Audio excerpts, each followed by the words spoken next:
दिन ब दिन अगर आपको अपने शरीर की आंतरिक ऊर्जा को जागृत करना है और एक ऊर्जावान व्यक्ति दिमाग और मन से बनना है, तो आपको दिन ब दिन नकारात्मक विचारों को टालकर केवल सकारात्मक विचारों पर विश्वास रखकर उन पर ध्यान देना होगा।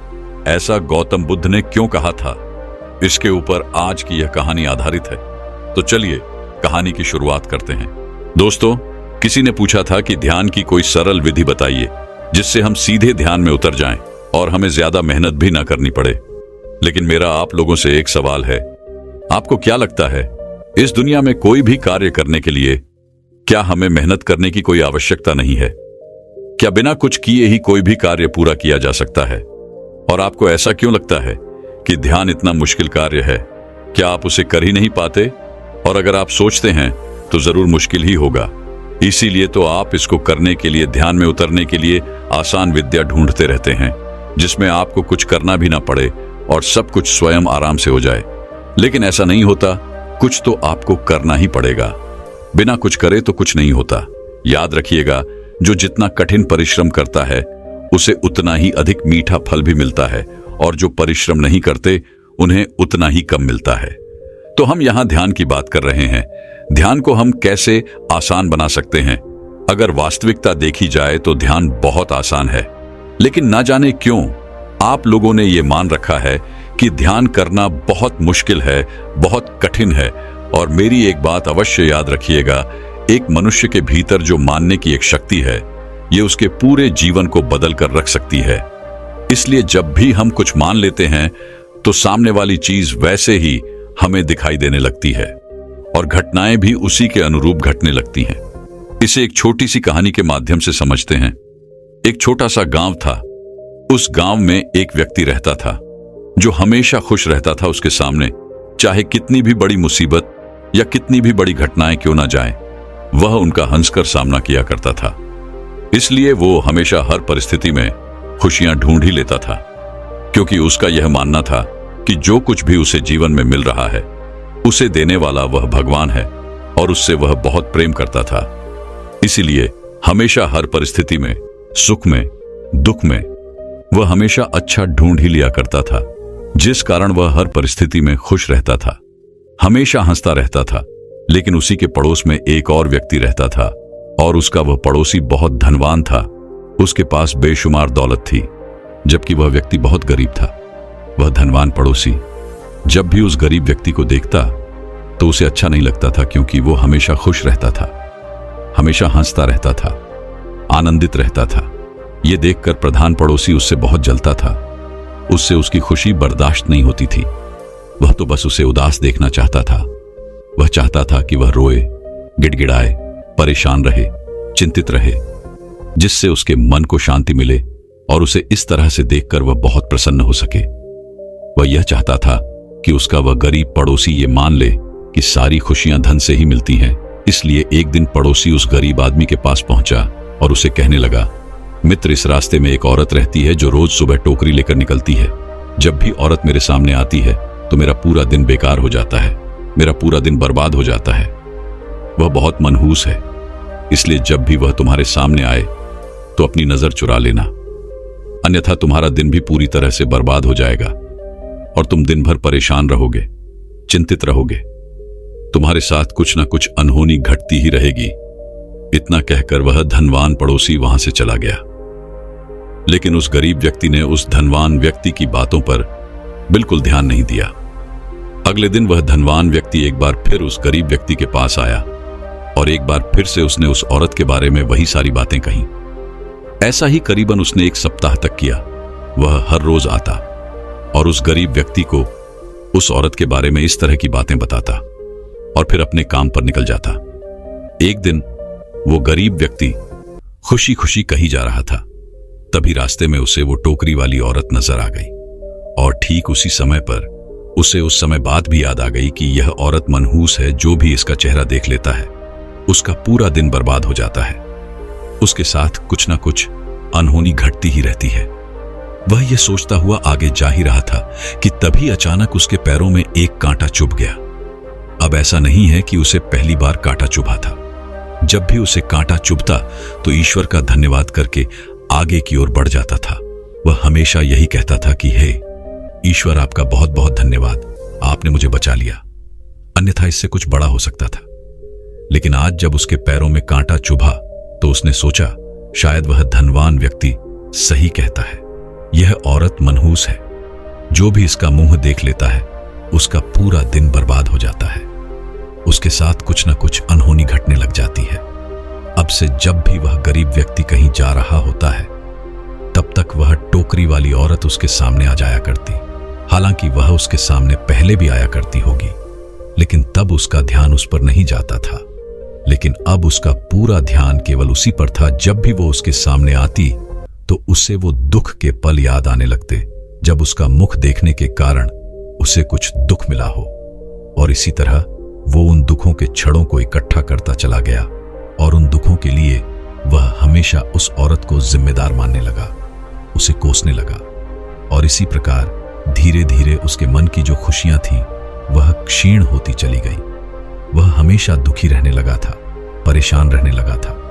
अब उसके साथ कुछ भी अच्छा नहीं होता था। वह छोटी से छोटी चीजों में भी दुख ढूंढ ही लेता था। ऐसा ही कई दिनों तक चला और अब वह उस औरत से बहुत परेशान हो चुका था। वह उसे किसी तरह से भी छुटकारा पाना चाहता था। एक दिन वह अपने मार्ग में आगे जा रहा था कि तभी उसके सामने वह औरत आ गई। उसे देखते ही उसका पैर फिसल गया और वह पास ही के एक गड्ढे में जा गिरा। जैसे तैसे उसने खुद को वहां से निकाला और वो वापस अपने घर पहुंचा और मन ही मन वो उस औरत से छुटकारा पाने के लिए तरह तरह के तरीके ढूंढ रहा था। उसे उस औरत पर बहुत गुस्सा आ रहा था और तभी उसके मन में ख्याल आया कि क्यों ना मैं इस औरत को हमेशा हमेशा के लिए खत्म कर दूं। ना तो यह औरत रहेगी और ना मेरे साथ यह अनहोनियां होंगी, ना मुझे इस तरह से परेशान रहना होगा। देखते ही देखते रात्रि का समय हो चुका था। इन्हीं विचारों के साथ वह उस रात उसे हमेशा हमेशा के लिए खत्म करने के लिए निकल पड़ा। वह तेजी से आगे बढ़ रहा था कि तभी वह अचानक एक व्यक्ति से टकरा गया। वह व्यक्ति और कोई नहीं बल्कि उसका गुरु था। वह गुरु अपने उस शिष्य को देखकर यह समझ चुके थे कि यह बहुत परेशान है और किसी न किसी चिंता में है। तभी वह अपने शिष्य से कहते हैं, इतनी रात को कहां जा रहे हो?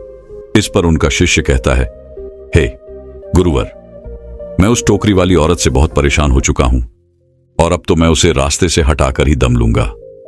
उसने मेरा पूरा जीवन बर्बाद कर दिया है। हर रोज मेरे साथ कुछ ना कुछ अनहोनी होती रहती है। अब मैं उसे नहीं छोड़ूंगा। उसे तो मैं उसकी अंजाम तक पहुंचाकर ही दम लूंगा। तभी उन गुरुवर ने उस व्यक्ति के हाथों में हथियार देखा और उसे कहने लगे, अच्छा तो तुम उसकी हत्या करने जा रहे हो? इस पर वह गरीब व्यक्ति कहता है, हे गुरुवार, उसने मेरे सुखी जीवन में आग लगा दी है। मेरा जीवन पूरी तरह से बर्बाद हो चुका है।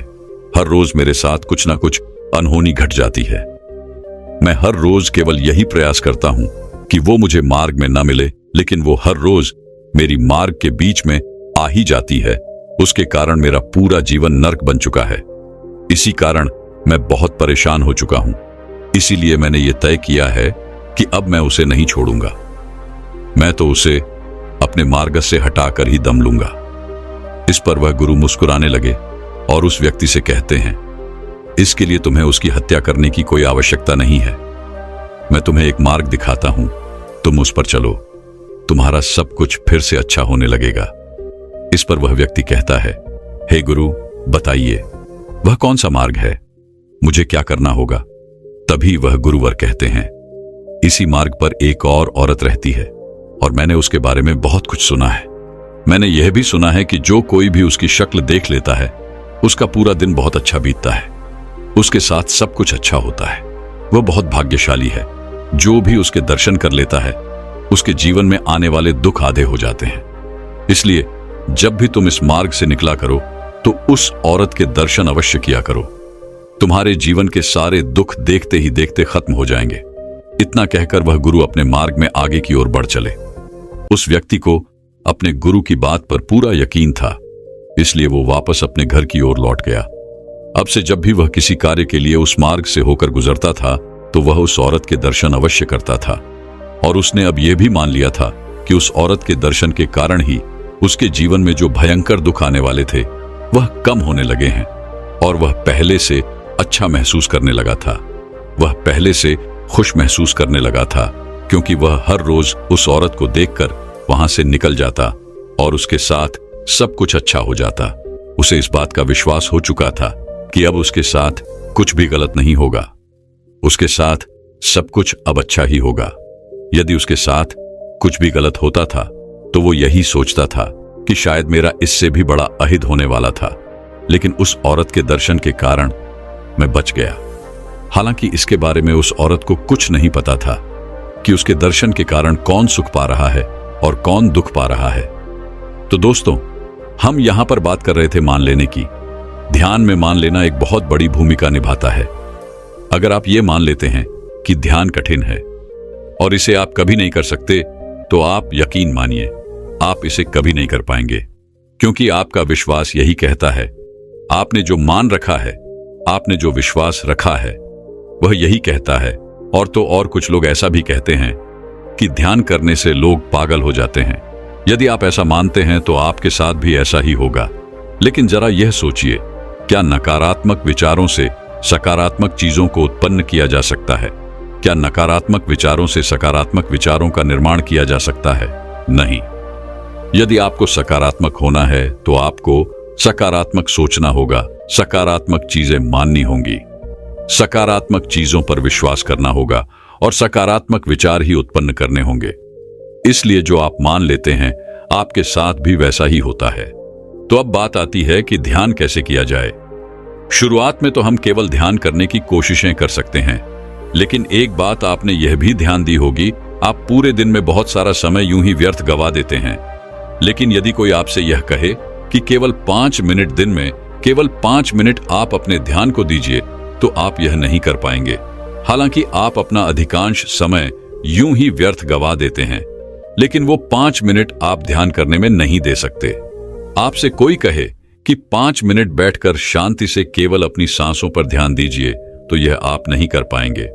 हो सकता है कि आप में से अधिकांश लोग इसे 1 दिन करें, 2 दिन करें, 3 दिन करें, 4 दिन करें, और फिर किसी की बात सुनकर अगर आपको और भी ज्यादा प्रेरणा मिल जाए तो हो सकता है क्या आप उसे 15 से 20 दिन या फिर महीना भर कर सकते हैं। लेकिन फिर आप इसे ऊपरी मन से करने लग जाएंगे और एक ना एक दिन आप इसे छोड़ देंगे। लेकिन आपने यह नहीं सोचा कि जहां पर आप अपना समय यूं ही वेस्ट कर देते हैं, वहां पर केवल दिन में 5 मिनट निकालना क्या इतना मुश्किल है?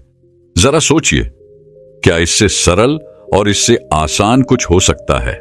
हाँ, शुरुआत में हम ध्यान का अभ्यास जरूर करेंगे, शुरुआत में हम ध्यान करने का प्रयास जरूर करेंगे, लेकिन ध्यान नहीं लग पाएगा।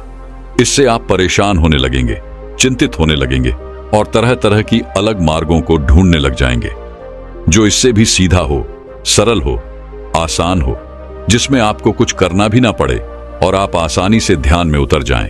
और कुछ लोग जो धैर्य बनाकर रखेंगे और ध्यान की कोशिश अर्थात ध्यान का अभ्यास निरंतर करते रहेंगे, वह एक ना एक दिन ध्यान में जरूर और उतरते जाएंगे और देखते ही देखते यह ध्यान संपूर्ण हो जाएगा। और जब आप एक बार उस ध्यान में उतर जाएंगे, तब आप अपने जीवन को देख सकेंगे, उसकी वास्तविकता को जान सकेंगे, अपने आप को पहचान सकेंगे। तब आपकी सोच और समझ का विस्तार होने लगेगा। महात्मा बुद्ध भी इसी तरह से ध्यान किया करते थे। वह केवल अपनी सांसों पर ध्यान लगाया करते थे, क्योंकि सांस ही एक ऐसी चीज है जो आपके साथ हमेशा रहती है। जब तक आपका यह शरीर है, तब तक आपकी सांसें भी हैं और तभी तक ध्यान संभव है। बिना सांसों के या बिना शरीर के ध्यान नहीं किया जा सकता। सांस रूपी या एक ऐसा यंत्र है जो आपको मिला हुआ है, जिस पर आप कभी भी, कहीं भी, किसी भी अवस्था में ध्यान केंद्रित कर सकते हैं। बाकी ऐसी कोई चीज नहीं जिसे हर जगह, हर समय अपने साथ आप लेकर चल सकते हो और वह आपको इस भौतिक जगत से आपके आंतरिक जगत तक जोड़ती हो। क्या आपने कभी एक पल के लिए सोचा है कि आपको दिन भर में कितनी सांसें आती है और कितनी सांसें जाती हैं? क्या आपने कभी इस पर ध्यान दिया है? क्या आपने कभी यह भी ध्यान दिया है कि क्या आप सांसें ले रहे हैं या नहीं? तो चलिए एक छोटा सा प्रयोग करके देखते हैं। आप सबके पास मोबाइल फोन तो होगा ही, जिसे आप यूज करते हैं। आपके पास इंटरनेट भी होगा। आपका जब मन करता है तब आप अपने फोन पर उंगलियां चलाने लग जाते हैं। कुछ नहीं तो आप बार बार फोन ऑन ही करके देख लेते हैं। कुछ मिल जाए, कुछ मजेदार ढूंढने लगते हैं, क्योंकि फोन आपकी एक आदत सी बन चुकी है और आप उसके बिना एक सेकंड भी रह नहीं पाते। तो अब आपके मन में यह प्रश्न उठ रहा होगा कि आखिर आपको करना क्या है। तो आपको बस एक छोटा सा काम करना है। आपको अपने इस फोन को कुछ देर के लिए अपने आप से दूर रखना है और अपने आप पर ध्यान केंद्रित करना है कि आप कितनी देर तक फोन को बिना इस्तेमाल किए रह सकते हैं। जब आप ध्यान देंगे तब आपको यह एहसास होगा कि आपके भीतर से कोई ऐसा है जो आपसे यह कह रहा होगा, जो आपसे जोर जबरदस्ती करेगा कि उस फोन को उठा लो, उस फोन को ऑन करो और देखो कि क्या हो रहा है, क्या चल रहा है, कुछ नया तो नहीं आया, कुछ मजेदार आया होगा। अब आपके मन में यह प्रश्न उठ रहा होगा, क्या आखिर ये जोर जबरदस्ती हमसे करेगा कौन? तो ये कोई नहीं है, ये तो केवल आपकी एक आदत है और ये आदत घटना चाहती है, क्योंकि हम जो भी आदतें अपनाते हैं वो आदतें घटने के लिए ही होती है और वह सभी घटना ही चाहती है।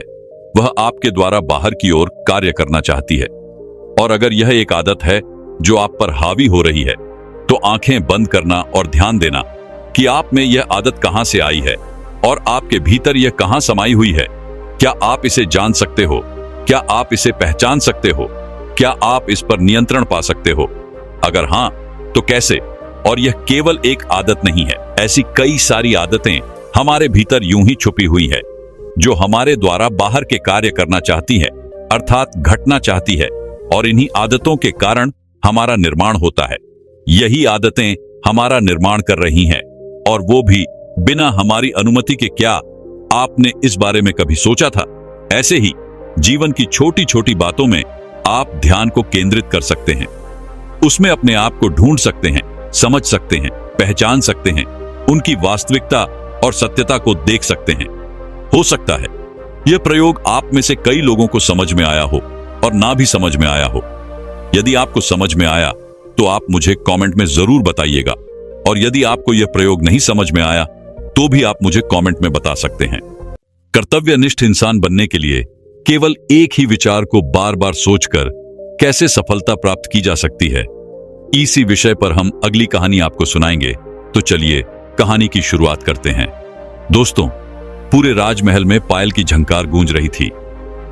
मंत्री, सेनापति और अन्य सभी सभासद नशे में पूरी तरह से डूबे हुए थे। यहां तक कि सम्राट भी पूरी तरह से मदहोश हो चुके थे। भोग विलास का यह दृश्य देखकर गुरुवर को बहुत तकलीफ हुई। उनके सीने में मानो एक खंजर सा गड़ गया। वह यह सोचने लगे, क्या यह वही राजा है जिसे एक महान नायक बनाने के लिए मैंने सालों तक उसे प्रशिक्षण दिया था? और आज यह सब क्या हो रहा है? गुरुवर राजा को सम्राट की गद्दी पर बैठाकर वन में स्थित अपने आश्रम चले गए थे, और जब उन्हें राजा के इस व्यवहार के बारे में पता चला, उन्हें राजा के द्वारा किए गए इन कर्मों के बारे में पता चला, तो वह शीघ्र ही राजमहल आ पहुंचे। और राजमहल में यह दृश्य देखकर वह खुद को रोक न सके। उन्होंने एक गहरी सांस ली और कठोर आवाज में चिल्लाते हुए कहा, बंद करो ये सब। उन गुरुवर की इस कठोर आवाज को सुनते ही वहां पर उपस्थित सभी लोग एक पल के लिए मौन से हो गए, मानो उन गुरुवर की आवाज ने सभा के नशे को पूरी तरह से चीर कर रख दिया। संगीत थम गया और उन गुरुवर की आवाज को सुनकर वह सम्राट चौंक गया। किसी तरह से उसने होश संभाला और उठ खड़ा हुआ। उसने उन गुरुवर को प्रणाम किया। इस पर वह गुरुवर क्रोधित होते हुए सम्राट से कहते हैं, सम्राट, जीत पर सोओगे तो हार में उठोगे। कर्म ही मनुष्य का धर्म है और जो यह नहीं करता वह कमजोर और नकारा हो जाता है। इस पर वह सम्राट जवाब देते हुए उनको वर से कहता है गुरुवर, क्षमा कीजिएगा, परंतु जब से मैं सम्राट बना हूं तब से मैंने केवल राज्य ही संभाला है। मैं राज्य को संभालने में इतना व्यस्त हूं कि मैंने अपने ऊपर तनिक भी ध्यान नहीं दिया है। और ऐसा सम्राट होने का भला क्या फायदा, जहां हमें हर दिन केवल कठपुतली की तरह काम ही करता रहा। कठपुतली की तरह मैं नचाया जाता रहा हूं। ना तो मैं अपनी इच्छा से उड़ सकता हूं और ना ही अपनी इच्छा से बैठ सकता हूं, और ना ही मैं अपनी इच्छा से कहीं बाहर जा सकता हूं। जहां तक कि मेरा विवाह भी आपके लिए एक राजनीति ही थी। जब से मैं सम्राट बना हूं तब से मैं एक पल के लिए भी चैन से सो नहीं पाया हूं। और ऐसी अवस्था में यदि मैंने थोड़ा सा सुख पाने के लिए समारोह आयोजन कर लिया, थोड़ा सा भोग विलास कर लिया, तो इसमें क्या बुरा हो गया? यदि मैं एक सम्राट होकर भी सुख न भोगूं तो भला मेरी इस सफलता का क्या फायदा। अगर सफल होने के बाद भी मुझे उसी प्रकार संघर्ष करते रहना है जिस प्रकार मैं पहले कर रहा था, तो भला मेरी ऐसी विजय का क्या लाभ। इस पर वह गुरु मुस्कुराए और उन्होंने राजा से कहा, सम्राट, तुम सफलता और भोग विलास को एक चीज समझ बैठे हो, तुम विजय और आराम को एक चीज समझ रहे हो। अगर तुम्हारे जैसा ज्ञानी सम्राट, तुम्हारे जैसा ज्ञानी महाराजा अगर ऐसी भूल कर सकता है तो इसमें मेरी ही गलती है।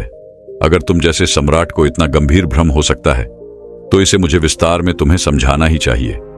आगे गुरुवर उस भरी राज्य सभा में राजा से कहते हैं, सम्राट, सबसे पहले तुम मेरी यह बात समझो कि संघर्ष से ही शक्ति प्रकट होती है।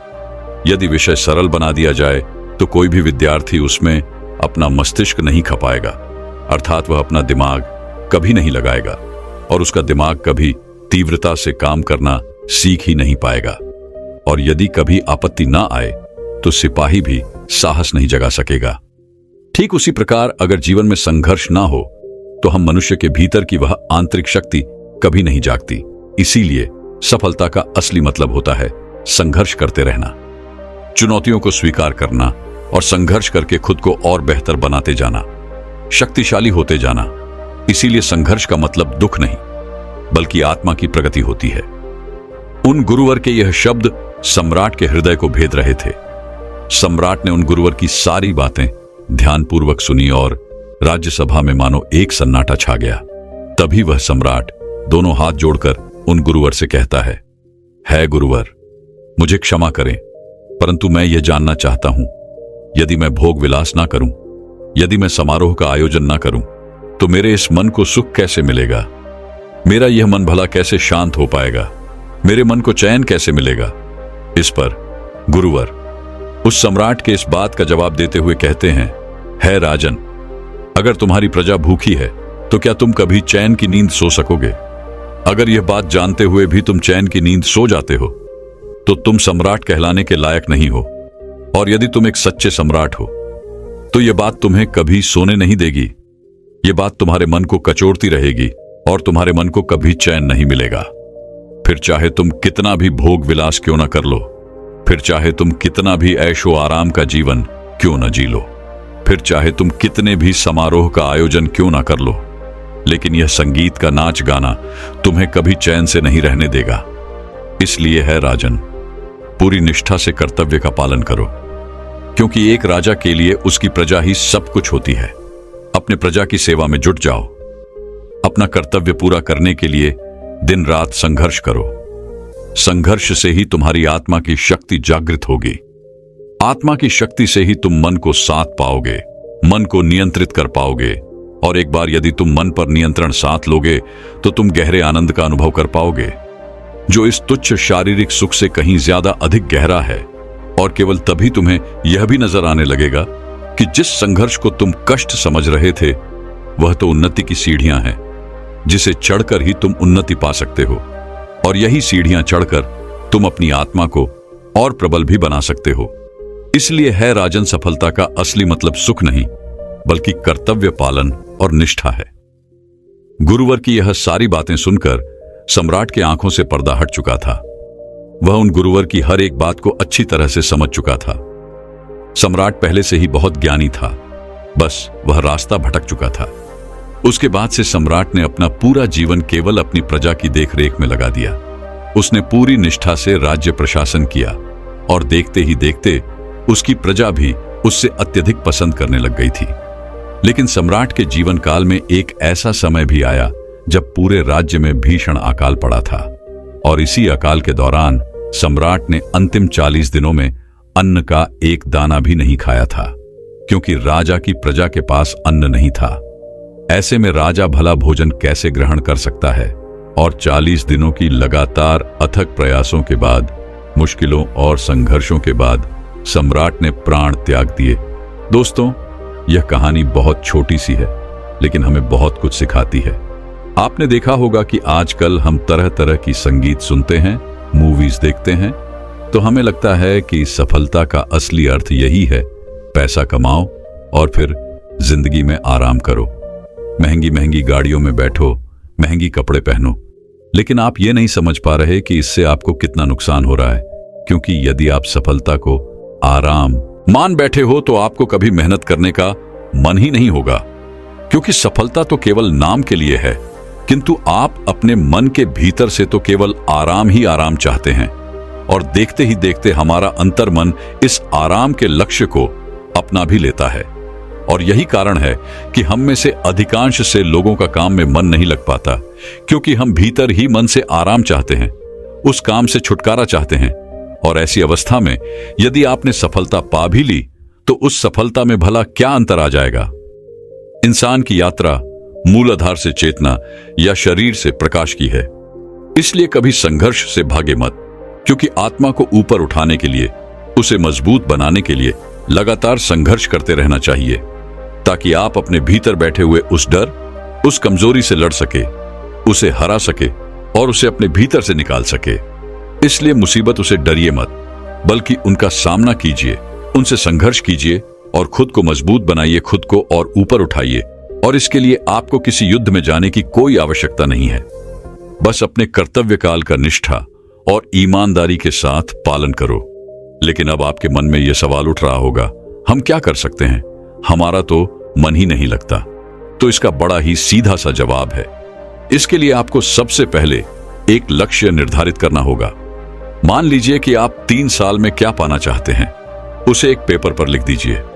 अगले 3 साल में आपका लक्ष्य क्या है, यह आपको पहले जानना होगा। और फिर उस लक्ष्य को पाने से आपके जीवन पर क्या प्रभाव पड़ेगा, आपके परिवार पर क्या प्रभाव पड़ेगा। जो भी 3 साल का आपका लक्ष्य बनेगा, इस समय केवल वही आपका उद्देश्य है। और जब आप इस उद्देश्य का अर्थात इस लक्ष्य का पीछा करते हो, पूरा मन लगाकर काम को पूरा करने की कोशिश भी करते हो, लेकिन उसी दौरान हमारे मन में तरह तरह के विचार भी उत्पन्न होने लगते हैं। बार बार कहीं ना कहीं हमारे मन के भीतर एक भ्रम सा बना रहता है, जो आपको बार बार आलस्य और तामसिकता की ओर ले जाता है, जिस कारण बार बार हमारे मन में एक डर उठता है, एक संदेह उठता है और हम खुद पर शंका करने लगते हैं। लेकिन आपको इन पर ध्यान नहीं देना चाहिए, बल्कि आपको इन्हें छोड़कर अपने कर्म पर ध्यान देना चाहिए। आपको उच्च कर्म करने की कोशिश करनी चाहिए। वास्तविकता में यही संघर्ष है जो आपको खुद से ही करना पड़ता है। इस बात को कुछ ऐसे समझने की कोशिश कीजिए। मान लीजिए आपके भीतर 2 प्रकार के मस्तिष्क हैं, एक उच्चतम और दूसरा न्यूनतम, और दोनों ही आप पर नियंत्रण पाना चाहते हैं। उन दोनों के बीच में लगातार एक खींचातानी चलती रहती है, जिसके बारे में हमें पता नहीं होता। लेकिन जब हम जागरूक होते हैं, हम यह अच्छी तरह समझ पाते हैं और हम उन दोनों पर नियंत्रण साधने में सफलता भी प्राप्त कर लेते हैं। और इसे ही संघर्ष कहा जाता है, क्योंकि यह लड़ाई हमें भीतर की ओर लड़नी है। हमारा दुश्मन यहां पर और कोई नहीं बल्कि हम खुद ही हैं, और यहां पर हमारा मित्र भी कोई और नहीं बल्कि हम खुद ही हैं। यदि आप भी अपने जीवन में तरक्की पाना चाहते हैं, तो तरक्की पाने के लिए इस नियम को समझने की आवश्यकता है कि बड़ी जिम्मेदारियां केवल उस व्यक्ति को ही मिलती है जो अपना किरदार अच्छी तरह से निभाता है। अर्थात यदि आप अच्छे से अपना कार्य कर रहे हैं, तो अवश्य ही आपको और भी अच्छे काम मिलेंगे, आपको उन्नति मिलेगी। किंतु यदि आप अपने काम में आनाकानी कर रहे हैं, आप अपने काम को टाल रहे हैं, तो ऐसे में भला आपको कोई भी कार्य क्यों सौंपेगा। यह दुनिया संघर्ष पर ही टिकी हुई है और यह दुनिया का एक अडिग नियम है। इसलिए सफलता का असली मतलब संघर्ष खत्म हो जाना नहीं है, बल्कि संघर्ष का सामना करते हुए समझदारी से निडर होकर और शक्तिशाली बनते जाना है। जीतना ही सफलता है। इसलिए अपनी काबिलियत पर ध्यान दीजिए और अपने काम को पूरी निष्ठा और कर्तव्य के साथ पूरा कीजिए। लेकिन अब यहां पर अधिकांशतः लोग यह सवाल करेंगे कि मेरे जीवन में तरह तरह की तकलीफें, मेरे पास अच्छे साधन नहीं हैं, या फिर मेरे जीवन में बहुत सारी कठिनाइयां हैं। यदि आप इस तरह से सोचेंगे तो आप कभी भी संघर्ष की यह लड़ाई जीत नहीं पाएंगे, बल्कि आपको इस तरह से सोचना चाहिए कि मैं यह कार्य करने के लिए पूरी तरह से सक्षम हूं, मैं इस संघर्ष को संभालने के लिए पूरी तरह से काबिल हूं। जैसे ही आप अपने आप से यह कहेंगी, वैसे ही आपके मन में से एक जवाब आएगा, नहीं, अभी आप काबिल नहीं हैं। और ठीक उसी वक्त आपको खुद से एक बार फिर यह पूछना है, क्या कोई इससे भी छोटी परेशानी है जिसे मैं संभालने के काबिल हूं? और उस वक्त आपके भीतर से जवाब आएगा, हाँ, मैं इस समस्या का समाधान कर सकता हूं। और जैसे ही आपके भीतर से यह जवाब आए, आप उस समस्या के समाधान में पूरी तरह से जुट जाइए। जैसे हम में से अधिकांश लोग अपनी नौकरी के लिए जगह जगह घूमते फिरते हैं। किसी को अपना घर छोड़कर कहीं और जाकर नौकरी करनी पड़ती है, तो किसी को अपना घर परिवार ले जाकर कहीं और पर रहना पड़ता है। ऐसी अवस्था में आप अपने आप से पूछ सकते हैं, मैं क्या नियंत्रित कर सकता हूं? आपके भीतर से जवाब आएगा, मैं खाना पीना, समय पर उठना, समय पर सोना, नियमित एक्सरसाइज, ध्यान करना, ये सारी चीजें मैं आसानी से नियंत्रित कर सकता हूं। हां, आपको लग रहा होगा कि ये बहुत सी छोटी सी चीजें, लेकिन शुरुआत आपको छोटी चीजों से ही करना होगा। आप इनमें महारत हासिल करने की कोशिश करिए। जैसे ही आप अपने आप से ही सवाल करेंगे कि मैं आज से इन चीजों पर नियंत्रण साधने वाला हूं, वैसे ही आपका मन आपसे कहने लगेगा, इन बातों में भला क्या रखा है, इससे अच्छा है देर तक जागो, रात में मूवीज वगैरह देखो और भविष्य की चिंता छोड़ दो। और यहां पर अधिकांश लोग ऐसा ही करते हैं, जबकि आपको ये नहीं करना, बल्कि आपको बिना विचलित हुए अपने मन पर नियंत्रण करते हुए आपने कार्य में जुट जाना है। और यही संघर्ष है। लेकिन अब आप लोगों के मन में यह प्रश्न उठ रहा होगा कि आखिर संघर्ष कैसे करते हैं? तो इसका बड़ा ही सीधा सा जवाब है, सीधा उसका सामना करो। केवल आपके मन के भीतर बैठा हुआ है वह डर, वह अविश्वासी आपको आलस के जाल में फंसाए हुए हैं। किंतु जब आप चुनौतियों का सामना करने के लिए दृढ़ निश्चय करते हो, जब कर्तव्य और निश्चय से पूरा करने का प्रण लेते हो, ठीक उसी समय उस समस्या का सामना करने के लिए आपके भीतर साहस और शक्ति अपने आप ही विकसित होने लगती है। लेकिन इसका मतलब यह नहीं कि यदि आप एक चुनौती जीत गए तो आप आराम से बैठ जाइए, बल्कि आपको आगे बढ़ते रहना है, खुद को और बेहतर बनाते रहना है। इसलिए जब आप एक चुनौती जीत जाओ तो आगे बढ़ो और अपने आप को और बेहतर बनाओ, क्योंकि आपने यह रास्ता अपनी उन्नति के लिए चुना है। और यदि आप उन्नति करना चाहते हैं तो आपको लगातार आगे तो बढ़ते ही रहना होगा। इसी प्रकार सीढ़ी दर सीढ़ी मन को जीता जा सकता है, मन पर नियंत्रण साधा जा सकता है। और जैसे जैसे आप अपने मन पर नियंत्रण साधते जाएंगे, आप देखेंगे कि आपके भीतर लगातार परिवर्तन हो रहा है और आप छोटी से छोटी चीजों का समाधान बड़ी सरलता से निकाल लेते हैं। और वहीं पर आप बड़ी से बड़ी समस्याओं का सामना करने से कभी पीछे नहीं हटते। और ये सब आपके संघर्ष के कारण ही हो सकता है। यदि आप खुद से संघर्ष ना करें, खुद से ना लड़े, तो आप उन उन्नतियों को हासिल नहीं कर सकते। जैसे आपको याद होगा, जब हम छोटे बच्चे थे और हमारे सामने कोई भी गणित का एक सवाल आता था तो हम उसे देखकर विचलित हो जाते थे। हम डर जाते थे, पता नहीं ये हम सॉल्व कर पाएंगे या नहीं, पता नहीं हम इसका समाधान निकाल पाएंगे या नहीं। लेकिन जैसे जैसे आप उस पर कार्य करते हैं, जैसे जैसे आपको शिक्षक उसके बारे में अच्छी तरह समझाते गए, वैसे वैसे हम उसका समाधान निकालने में सक्षम हो पाते हैं।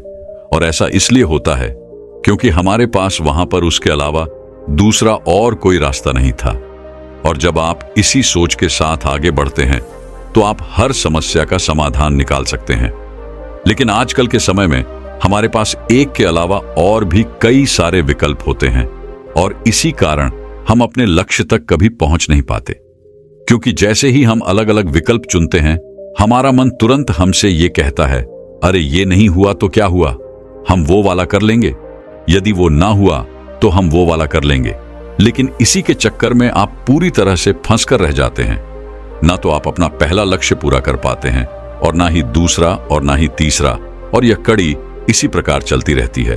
और हम जीवन के इस संघर्ष में पूरी तरह से फंस कर रह जाते हैं, क्योंकि तब हमें ऐसा प्रतीत होने लगता है कि हमारे अंदर वह शक्ति नहीं, हमारे अंदर वह साहस ही नहीं है कि हम किसी भी लक्ष्य को प्राप्त कर सके। किंतु यदि आप अपने जीवन में केवल एक लक्ष्य रखते हैं और एक ही विकल्प रखते हैं कि मुझे इस लक्ष्य को किसी भी हालत में हासिल करना है, तो आप खुद ब खुद उस लक्ष्य को हासिल करने के लिए तैयार हो जाएंगे। आपके भीतर वो शक्ति, वो साहस उत्पन्न होने लगेगा, और आप देखते ही देखते उस लक्ष्य की ओर तेजी से आगे बढ़ने लगेंगे। और एक समय ऐसा भी आएगा जब आप उस लक्ष्य को बड़ी सरलता और आसानी से हासिल भी कर लेंगे। लेकिन जब पीछे मुड़कर आप अपनी उस यात्रा को देखेंगे, तब आपको एहसास होगा कि ऐसा कैसे हो सकता है। मुझे तो कभी लगा ही नहीं था कि मैं इतनी कठिन यात्रा कर सकता हूं, लेकिन वास्तविकता यही है कि आप कुछ भी कर सकते हैं। जो आप चाहते हैं वह आप कर सकते हैं, जो आप चाहते हैं वह आप पा सकते हैं। दोस्तों, मैं उम्मीद करता हूं कि यह कहानी सुनने से आपके जीवन में अच्छे बदलाव आए होंगे। आपको इस वीडियो से क्या सीखने मिला ये कमेंट करके जरूर बताइए, और अपने परिवार, दोस्तों या आपके करीबी इंसान के साथ ये कहानी शेयर करके उन्हें भी इस ज्ञान से परिचित करवाए।